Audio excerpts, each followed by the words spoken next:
காலை நேர பிரதான செய்திகள். செய்திகளின் ஊடாக நர்மதா சிறில் முதலில் தலைப்பு செய்திகள்.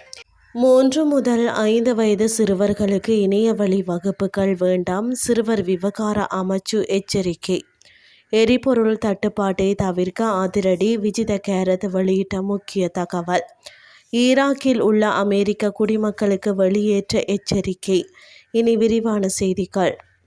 3 முதல் 5 வயதுக்குட்பட்ட சிறுவர்களுக்காக நடத்தப்படும் இணையவழி கருத்தரங்குகள் மற்றும் சூம் வகுப்புகள் கல்வி உளவியலுக்கும் சிறுவர் அபிவிருத்தி கொள்கைகளுக்கும் முற்றிலும் முரணானது என மகளிர் மற்றும் சிறுவர் விவகார அமைச்சு எச்சரிக்கை விடுத்துள்ளது.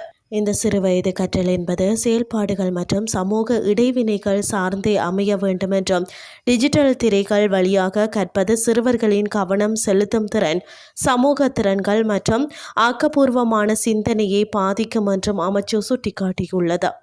தொழில்நுட்ப கருவிகளுக்கு சிறுவர்களை அதிக அளவில் உட்படுத்துவது அவர்களின் கண் பார்வை மற்றும் மூளை வளர்ச்சிக்கு தீங்கு விளைவிப்பதோடு இயற்கையான உடல் மற்றும் மன வளர்ச்சியை பாதிக்கும் என தெரிவிக்கப்பட்டுள்ளது.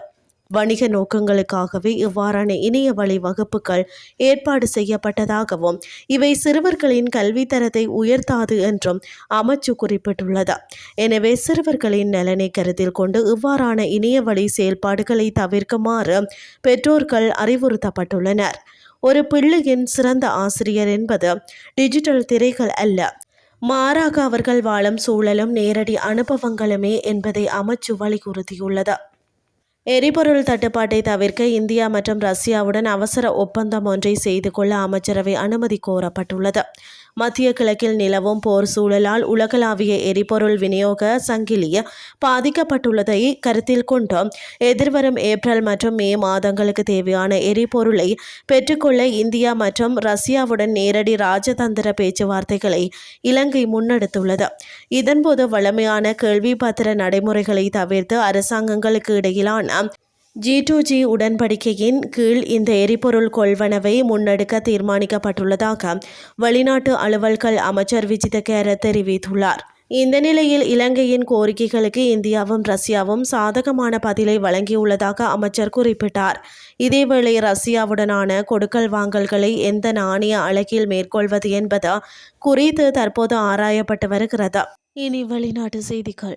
ஈராக்கில் உள்ள அமெரிக்க தூதரகம் அமெரிக்க குடிமக்களுக்கு வெளியேற்ற எச்சரிக்கையை விடுத்துள்ளது.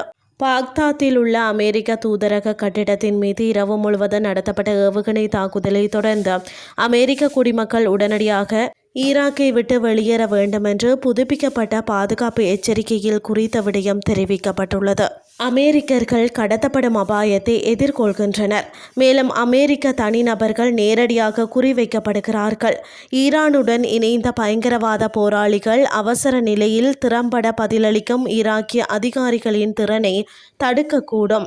அமெரிக்க குடிமக்கள் உடனடியாக ஈராக்கை விட்டு வெளியேற வேண்டும். ஈரானுடன் இணைந்த பயங்கரவாத போராளிகளால் ஏற்படும் குறிப்பிடத்தக்க அச்சுறுத்தலை கருத்தில் கொண்டு ஈராக்கில் தங்க விரும்பும் அமெரிக்க குடிமக்கள் தங்கள் முடிவை மறுபரிசீலனை செய்ய ஊக்குவிக்கப்படுகிறார்கள் என அறிக்கையில் குறிப்பிடப்பட்டுள்ளது. இத்துடன் செய்திகள் யாவும் நிறைவடைகின்றது. அடுத்த இரவு 8:30 எதிர்பாருங்கள். நன்றி.